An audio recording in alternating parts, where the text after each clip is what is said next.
आहेत गुरुप्रीत सिंग सर, ज्यांनी हा एज्युटेकचे फाउंडर आहेत. 9 महिने पहिले काम केलं, 10,000 रुपये पण अर्निंग नाही.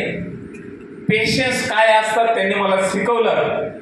परंतु फाउंडर एक दिवस ते राजाच असणार. दुसरं बंधन करतो, नेटवर्क इंडस्ट्रीमध्ये एज्युटेकला एक उड्डाण भरारी देणारे, नेटवर्क इंडस्ट्रीमध्ये एज्युटेकचं नाव पोहोचवणारे आणि फक्त 2.5 वर्षात 70 लाख रुपयाची मर्सिडीज बेंज घेणारे बबन वायकर सरांना.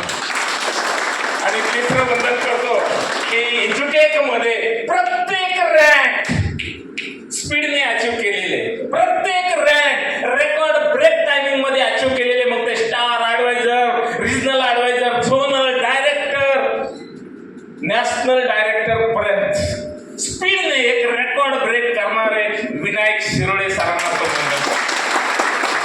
तर हे त्रिमूर्ती आपल्या समोर आहेत.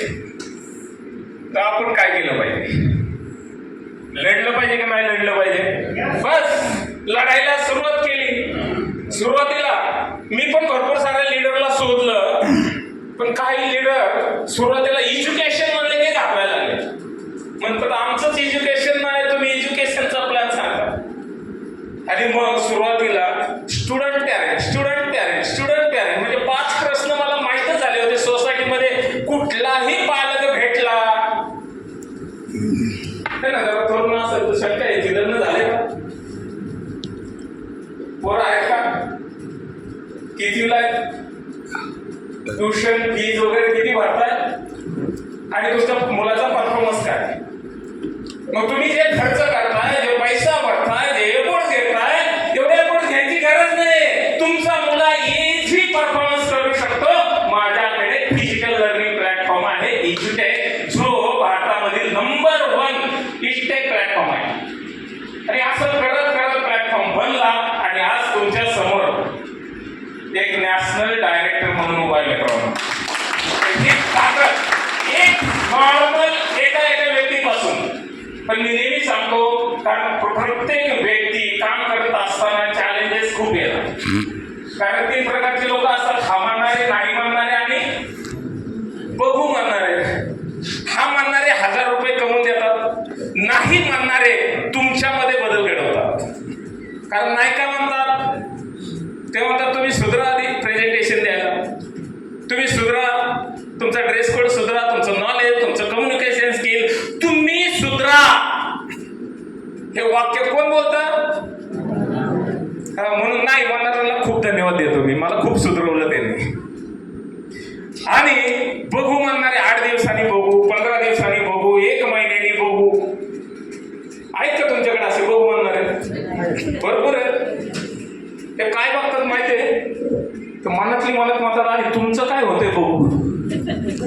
हा म्हणजे हे सीसीटीव्ही काय म्हणते, तुमचं निरीक्षण करताय 24 तास. तुम्ही काय करताय एज्युटेक मध्ये, काय अचिव्हमेंट करताय, मलेशिया कधी मिळवताय, रँक रिवॉर्ड काय मिळवताय, हे तुमचं निरीक्षण करताय. पण खरंच चॅलेंज कुणासाठी घेतलं पाहिजे? हे बघू म्हणणाऱ्यांसाठी. त्याला म्हणायचं तू बघत राहा, मलेशियाला जाऊन येतो. तू बघत राहा, या दिवाळीला 4 व्हीलर घेतो. तू बघत राहा, फॉर्च्युनर घेतो. तू बघत राहा, मर्सिडीज BMW पण घेतो. तू फक्त बघत राहा.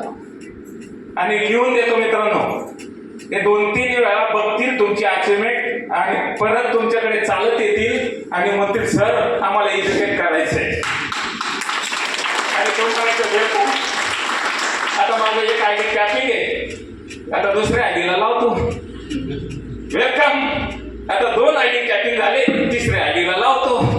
असं करत हे बघू म्हणणाऱ्या सगळ्या लोकांमुळे आपण कमीत कमी 3, 4, 5 आयडी सेटअप करू शकतो. तयार आहात?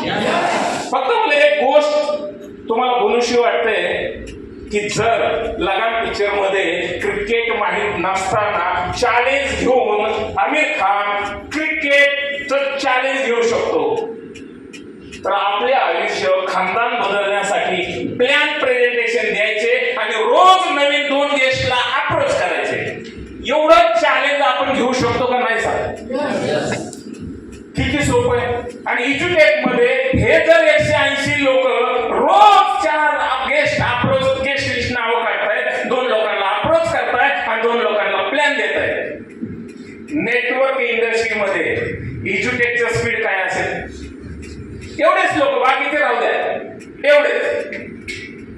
तर तुम्ही मनावर घेतलं का?